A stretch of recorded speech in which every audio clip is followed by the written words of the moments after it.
I'll begin now our first round. First round consists of 4 members, 6 minutes each. Mr. McCauley, you have the floor, please. Thanks, Chair. Witnesses, thanks for being with us today. Welcome back, A.G. Hogan, Mr. Hayes, and Ms. Cabana. Quick question to you, A.G. Hogan. I'm looking at a press release released by Deputy Prime Minister Chrystia Freeland, of course, the Minister of Finance, and the Minister for Small Businesses, Minister Valdez, and I quote that your report doesn't properly acknowledge that CEBA was designed and delivered during a global pandemic. Now, I recall a previous report about COVID benefits, about the lackluster oversight on it. Do you think a pandemic is an excuse not to provide proper oversight or proper guardrails around the spending of taxpayers' dollars, as the government's insisting here? So I've been asked this question a few times since we released the report, and I very much stand by the fact that I believe our report is quite balanced. It does definitely talk about the pandemic. It recognizes the situation in which the program was rolled out. It acknowledges the rigorous analysis that the Department of Finance did to develop the policy and make recommendations around the report.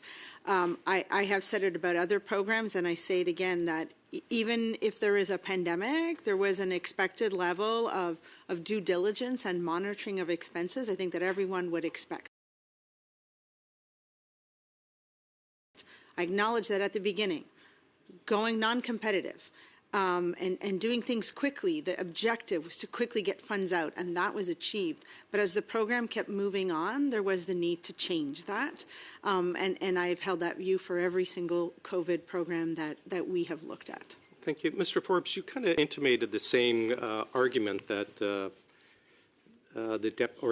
finance minister stated that, well, it was COVID, it had to be pushed out the door quickly, it was, et cetera, et cetera. Like, what is the acceptable level of fraud to be committed against a taxpayer by the government if we're stating, yeah, a lot of dollars went out the door because it was COVID, but we had to do it fast, and look how many businesses we saved? There seems to be this attitude of theft is okay, fraud is okay, because, well, it was an emergency, and look how much money we got out the door anyways. Thank you for the question. I don't think we think any level of fraud or theft is acceptable. I think the point we're making... And I would agree, but then why do we have your department putting out a press release saying the AG didn't appreciate at the time the difficulties? I think we seem to be all the pushback we get from the government is, well, unprecedented times. We had to put the money out the door as soon as possible.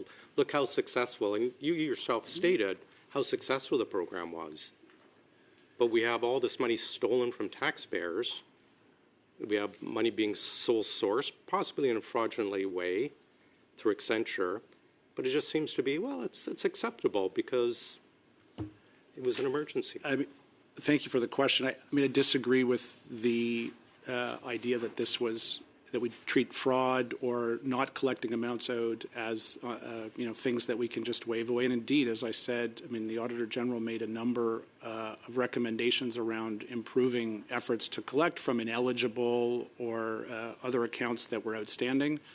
We agree that we have to do, these are taxpayer dollars, as you said, and these are amounts that we intend to go after. The December 2nd statement? I've read it in front of me right now.